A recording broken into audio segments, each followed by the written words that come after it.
പുരാവസ്തു തട്ടിപ്പു കേസ് പുതിയ വഴിത്തിരിവിലേക്ക്.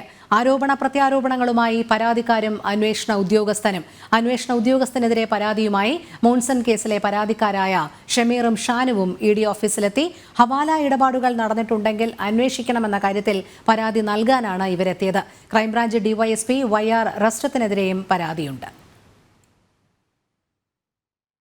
മോൺസൺ മാവുങ്കലിന് പരാതിക്കാർ നൽകിയ 10 കോടി രൂപയിൽ 8 കോടി ഹവാല പണമാണെന്ന ഡിവൈഎസ്പി YR റസ്റ്റത്തിന്റെ വെളിപ്പെടുത്തലിൽ അന്വേഷണം ആവശ്യപ്പെട്ടാണ് ഷമീറും ഷാനുവും കൊച്ചിയിലെ ഇഡി ഓഫീസിൽ പരാതി നൽകാനെത്തിയത്. ക്രൈംബ്രാഞ്ച് ഡിവൈഎസ്പി റസ്റ്റവുമായി നടത്തിയ പണമിടപാടിന്റെ തെളിവുകളും മോൺസൺ കേസിലെ പരാതിക്കാരായ ഇരുവരും കൈമാറിയെന്നാണ് വിവരം. ഹവാല ഇടപാട് നടന്നിട്ടുണ്ടെങ്കിൽ അന്വേഷണം വേണമെന്നാണ് ആവശ്യം. പരാതിയിൽ പറയുന്ന തുകക്ക് രേഖയില്ല, ഹവാല പണമാണ്, ഇത്തരത്തിലുള്ള ഒരുപാട് ആരോപണങ്ങൾ അദ്ദേഹം ഉന്നയിച്ചിരുന്നു. അപ്പോൾ ഇന്ന് ഈ കഴിഞ്ഞ ദിവസം തന്നെ ഈ കേസുമായി ബന്ധപ്പെട്ട് അന്വേഷിക്കുന്ന ഇഡി ഓഫീസറെ ബന്ധപ്പെട്ട് സംഭവ വികാസങ്ങൾ ഞങ്ങൾ തന്നെ ബോധ്യപ്പെടുത്തുകയും ഇന്ന് ഇവിടെ നേരിട്ടെത്തി അതുമായി ബന്ധപ്പെട്ട വിവരങ്ങൾ നൽകാനും ആവശ്യപ്പെട്ടു. അതിൻ്റെ അടിസ്ഥാനത്തിലാണ് ഇന്നിവിടെ വന്നത്.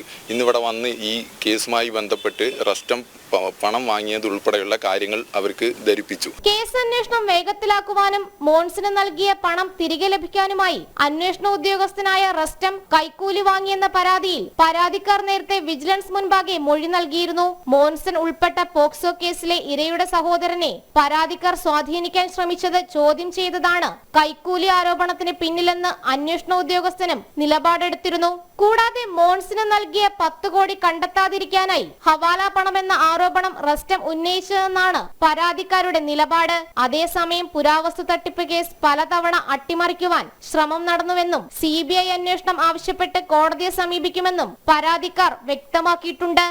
ജനം, കൊച്ചി.